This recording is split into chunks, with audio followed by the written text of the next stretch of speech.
Hola, hola, bienvenidos a Big Left, en el nombre del Padre, del Hijo y del Espíritu Santo. Amén. Hoy día conmemoramos a San Jerónimo.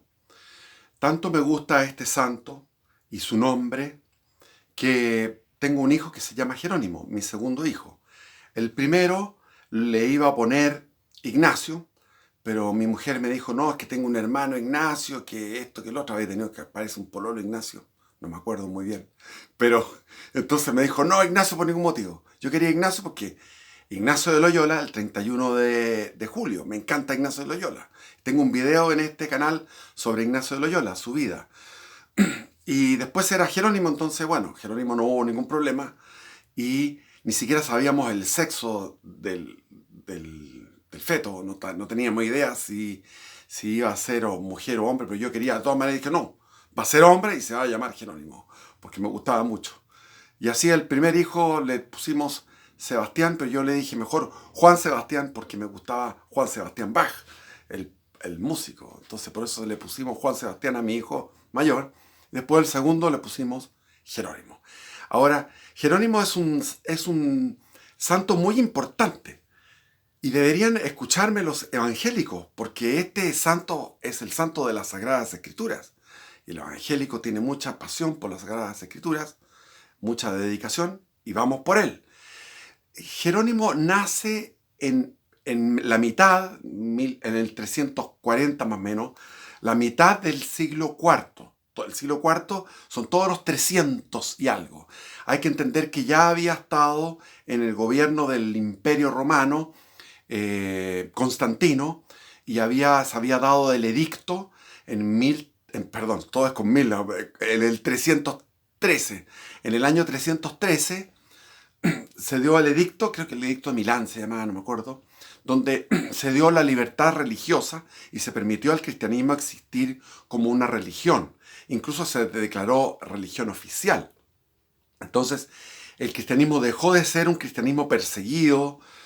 Hubo 10 persecuciones muy fuertes durante 3 siglos, el primero, el segundo y el tercero, y estamos en el cuarto. Es decir, durante todos los 200 y algo, finalmente vi, creo que fue Diocleciano, se me confunden las cosas a veces, pero hubo un último Juliano el Apóstata, había una serie de emperadores que le tenían un odio parido, un rencor, hicieron las últimas persecuciones tremendas hasta que llegó esta calma en el siglo IV, a comienzo del siglo IV. Entonces esta calma significó que ya se podían construir templos, los templos románicos comenzaron a existir y la religión cristiana católica comenzó a ser una religión eh, cada vez más importante. Este niño era de Dalmacia. Dalmacia se llamaba en aquellos tiempos toda la zona que es la costa de Yugoslavia, lo que es ahora Croacia. Era un croata. Jerónimo era un niño que después llegó a ser un hombre muy alto, muy buen mozo y muy dotado. Entonces manifestó gran talento, era una especie de genio, o genio, digamos, si no especie, genio, y lo mandaron entonces la familia a Roma, que era el centro del mundo, imagínense ir a estudiar a Roma, y él se destacó en todo lo que eran los estudios de lo que se llamaba en aquella época la retórica, la filosofía, la gramática, lo mismo que estudiaba San Agustín, que es de la época, es contemporáneo, San Agustín. Entonces él se especializó en Cicerón, en Virgilio, en Horacio, en Tácito, Marco Aurelio, en una pléyade, una infinidad de autores latinos. Tenemos que entender que tenemos nosotros una deformación, una leyenda en la cual como latinoamericanos, como chilenos, como hispanoamericanos tenemos ciertas leyendas, como por ejemplo que los grandes eran los griegos. Es cierto, los griegos fueron gigantes en la cultura, en los descubrimientos, en el comercio, en todo. Pero consideramos que los romanos eran simplemente unos buenos para la guerra y que crearon el derecho romano, eran crearon todo lo que era la legislación, como corresponde, el derecho romano, que es el derecho del Código Civil. Bueno, y todo eso, y nos quedamos con eso nada más, pero no es así. Los romanos fueron gigantes. Fueron gigantes. Entonces el idioma latino produjo un montón de obras impresionantes, tanto de poetas, de drama, etc. Y esto fue a lo que se dedicó Hieronymus. Hieronymus se dedicó a eso, con excelentes calificaciones, y llegó a ser uno de los más grandes eruditos de la literatura latina romana. Y también tenía que saber por defecto, o sea, no por defecto, por necesidad también, todo lo que era lo griego. Entonces él tenía un conocimiento amplísimo de todo lo que era todo lo que era la producción literaria griega y romana. Es decir, estamos hablando de, si estamos en el 360 más o menos, que estaba estudiando esto, del 360, son 1000 años. Son 1000 o más de 1000 años, más de 1000 años, porque están, bueno, no nos vamos a meter en ese tema porque sería hablar un video completo. Entonces son como más de 1000 años de producción extraordinaria. Hay que entender que cuando Cristo viene, no viene a un mundo primitivo. Viene a un mundo a la plenitud de los tiempos. Cuando Cristo llega a un mundo de la máxima esplendor intelectual. Lleva a un mundo extraordinario, que no es nuestro mundo. Nuestro mundo, nosotros nos consideramos que somos la última chupada del mate, lo máximo. ¡Mentira! Nosotros somos una decadencia. Somos unos analfabetos. No sabemos nada. Tenemos pura tecnología. No tenemos idea de nada. Nuestra generación es la más ignorante. Nos creemos como en la cúspide de la evolución, porque el evolucionismo dice que vinimos de menos a más. ¡Mentira! Estamos de más a menos. Bueno, y él era un bautizado, era un católico. Ya existían las especies de lo que se llama el católico un poco a su manera, medio tibio, medio fome. Él era eso, hasta que tuvo un sueño, que fue un sueño de esos sueños reveladores, donde Jesús le habla y le dice: ¿tú qué religión tienes? ¿Tú qué es lo que eres? ¿Eres pagano? Entonces le decía: pero Jesús, tú sabes, yo soy cristiano, soy bautizado, voy a misa todos los domingos. Ese era su estilo, iba a misa todos los domingos. Existía la misa, existía todo eso, existía el sacerdocio, existían los obispos, estaba ya la iglesia consolidada, eso ya en el siglo II, estaban todos esos nombres. Entonces, él llega y dice, Jesús le dice: pero tú pasas leyendo solamente a los paganos, eres un experto en los paganos. ¿Cuándo vas a leer? Vas a leer las Sagradas Escrituras, lo que hablan de mí. Bueno, despertó del sueño llorando de arrepentimiento y se produjo su conversión.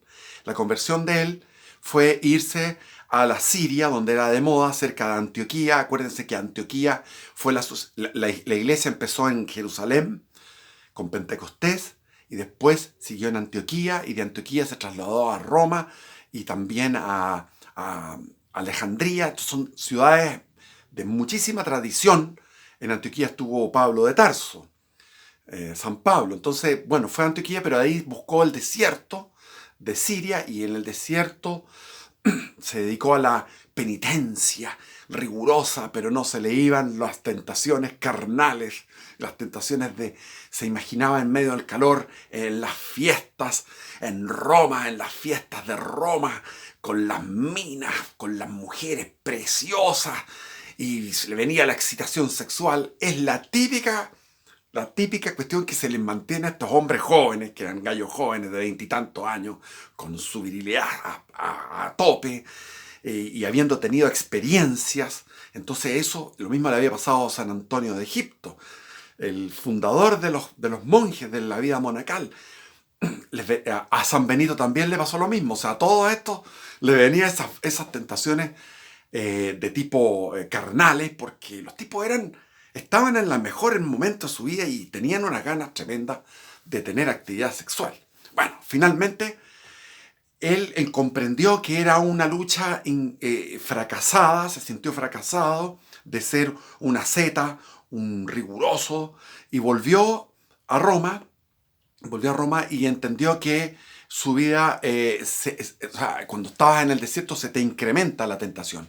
Yo he vivido eso, me ha pasado muchas veces que he tenido que ir, yo mismo me he propuesto ir a hacer ascetismo en el desierto y no me resulta, porque uno está sometido, la mente se le dispara a uno y se siente fracasado. Finalmente, eh, la necesidad de la comunidad, de estar congregado, y ahí brilló su talento y lo pusieron como secretario personal del Papa de aquella época, que se llamaba Damasio, algo así. Damasio, y fue un santo, San Damasio, algo así el nombre. Entonces este Papa Santo, le pedía que redactara las cartas porque él tenía un estilo elegantísimo, fino, prolijo, manejaba la gramática, manejaba la sintaxis de una manera extraordinaria. Entonces era el secretario del Papa. Y ahí el que estaba haciendo traducciones, había traducciones ya del griego y del hebreo, porque la Biblia, los libros del Antiguo Testamento estaban en hebreo. Después había 7 libros que se llamaba la Septuaginta, no me acuerdo cómo exactamente se llama, que esos eran 7 libros que estaban que eran del Antiguo Testamento en griego. Y que Lutero los separó de la iglesia, o sea, los separó de la Biblia, los sacó en forma arbitraria. Esos 7 libros que estaban en Alejandría, que eran libros, se habían ido reproduciendo en Alejandría por la comunidad judía que hablaba griego. Entonces, los libros del Antiguo Testamento estaban en hebreo y en griego. Y el Nuevo Testamento estaba en griego. Por lo tanto, había una cantidad gigante de gente, como era, por ejemplo, toda Italia, todo lo que era la Galia, que es Francia, todo lo que era la Hispania, que es España y Portugal, todo lo que era la Britania, que era Inglaterra, toda esa zona y el norte de África, había una serie o sea, millones de personas, la mitad del imperio, más de la mitad del imperio, que no entendían el griego, ni menos el hebreo. Por lo tanto, la lectura de las Santas Escrituras era dificultosa para ellos y había algunas traducciones. Esas traducciones se juntaron en un texto que se llamaba Vetus, de Vetusta, de viejo, o sea, era la Biblia vieja, Vetusta, de ahí viene el nombre de Vetusta, es un nombre latino que significa viejo, el Vetusto. Entonces, él leyó estas obras y se dio cuenta que no estaban bien hechas, y San Ambrosio entró en problemas de salud y todos dijeron el reemplazante es Jerónimo, porque Jerónimo tenía esta manera era un tipo talentoso. Entonces le dieron esta tarea. Pero viviendo en Roma, él se enemistó con todos los patricios, vivía en la florinata de Roma, donde había toda la gente elegante, los patricios romanos, que eran los más elegantes, las mujeres, y él tenía un carácter violento. Se enojaba, y cuando se enojaba dejaba la escoba. Entonces era así que de repente, ¡guau! Entonces es el patrono de los violentos, de los que somos de la santa ira. Los que tenemos eso, yo tengo el mismo carácter, cuando me viene la santa ira es tremendo. Entonces a él le criticaba a las mujeres porque eran muy fiesteras, muy livianas, entonces las criticaba fuertemente, y a los hombres también. Y a los herejes, con los herejes se montaba en una cólera terrible, así fuerte su carácter. Y después, finalmente, él pedía perdón porque en realidad dejaba la escoba. Y se ganó mucha enemistad, mucha gente que le tenía mala. Entonces él dijo, ¿qué hago en Roma haciendo este trabajo? Si este trabajo me puedo llevar los textos, me los puedo llevar y trabajar en un lugar adecuado, que tiene que ser en Tierra Santa. Entonces viajó a Tierra Santa y se fue a Belén. Y en Belén, por la tradición católica desde el siglo I, se sabe dónde estaba la gruta pesebre donde había nacido Jesús.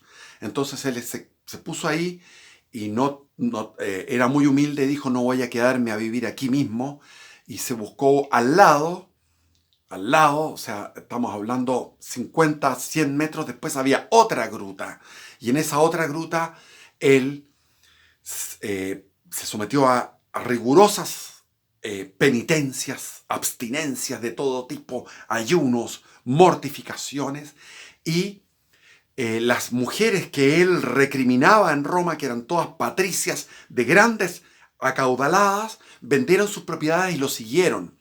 Entonces llegaron a Belén estas mujeres enamoradas de su espíritu y lo siguieron porque era su maestro espiritual, su confesor, y ellas con su plata le pidieron consejo y él dijo: bueno, hagamos conventos. Entonces hicieron monasterios, un monasterio de hombres, 3 monasterios de mujeres y una especie de hotel, que era como una hospedería para los que quisieran ir a ese lugar sagrado que es donde nació Jesús Cristo.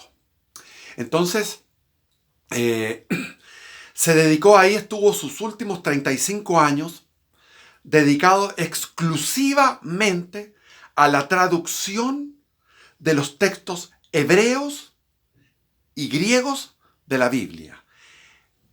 Todo lo que era el Antiguo Testamento, más esas 7 libros que estaban en Alejandría, que son también del Antiguo Testamento, como el libro de los Macabeos, el libro del Eclesiástico, el libro de la Sabiduría, que están en la Biblia católica y no están en la protestante, lamentablemente. Y esos 7 libros también los tradujo de ese griego, de un griego antiguo, y después del otro griego, de los griegos de todo lo que son los evangelios, las epístolas, y él también ayudó a seleccionar libros, porque teníamos una cantidad.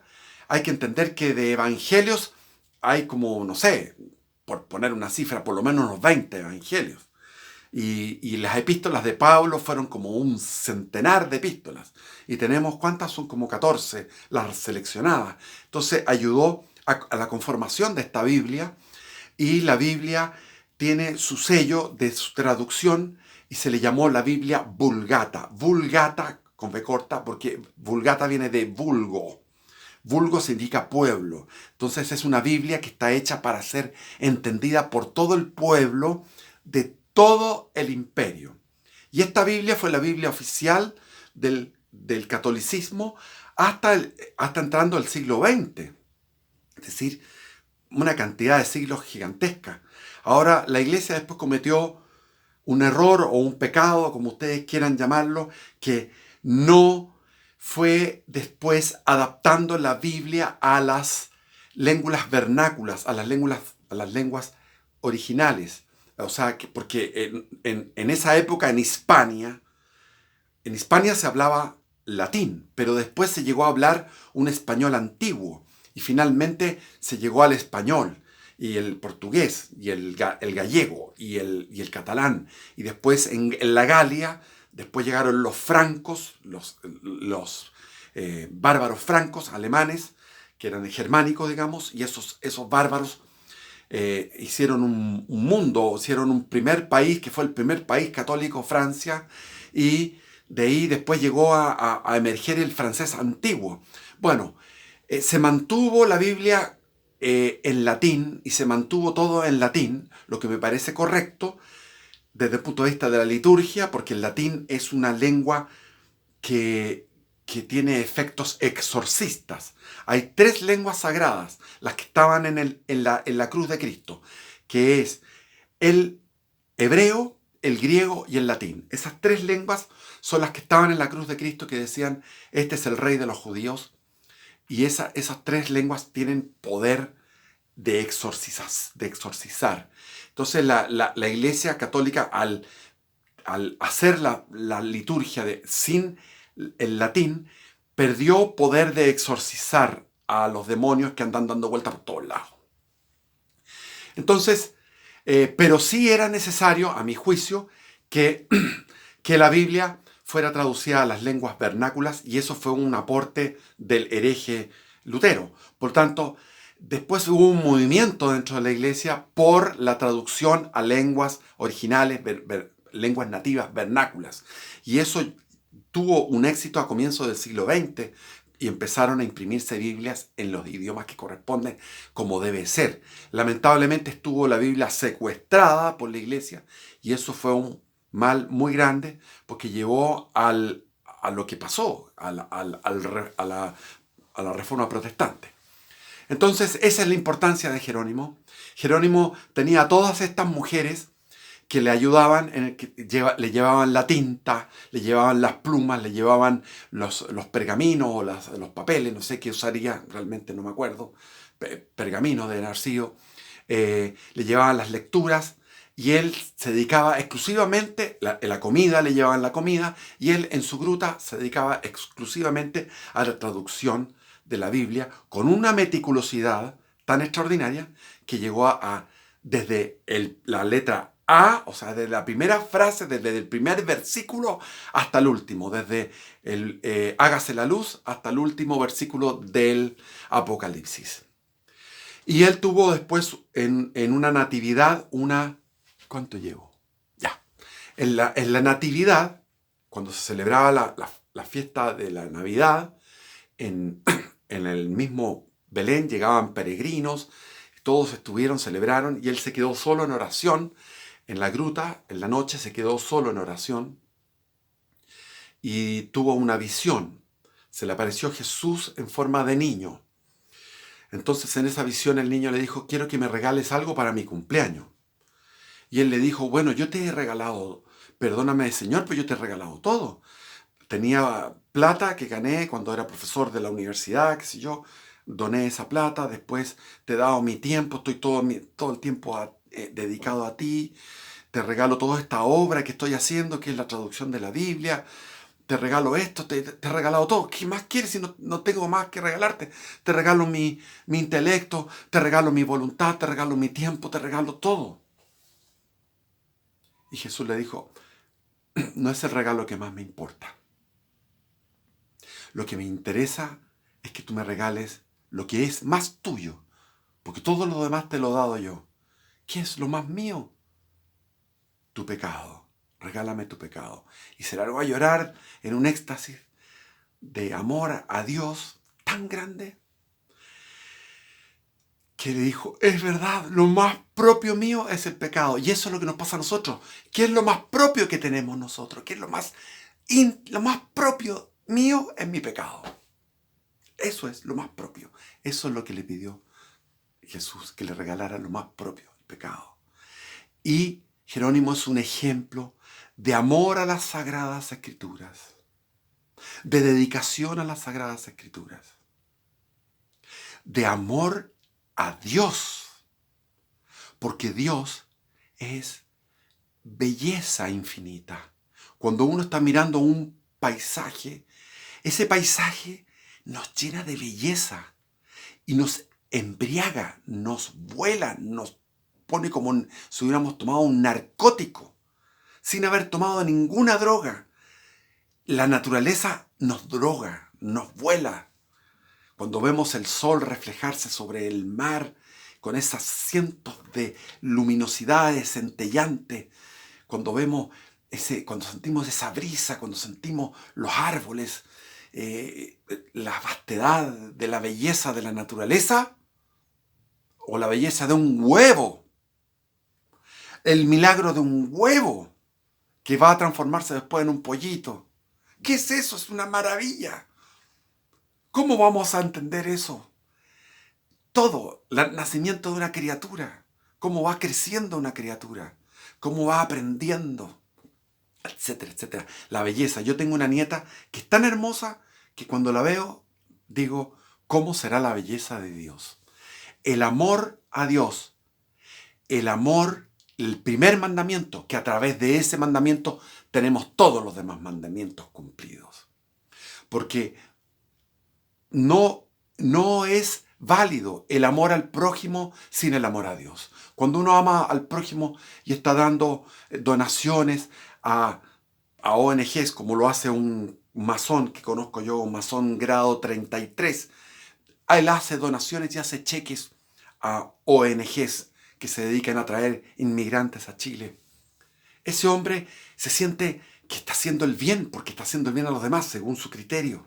Pero esas obras de caridad no valen nada, porque hay que amar a Dios, o sea, hay que amar a los demás por amor a Dios.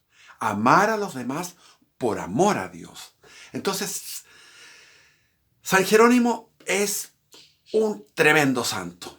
Ojalá que lleguen santos ahora de ese calibre. ¿Cómo nos salvarían un solo santo que llegara así? Bueno, se me quedan cosas en el tintero, seguro que sí. Pero bendiciones y viva Cristo Rey.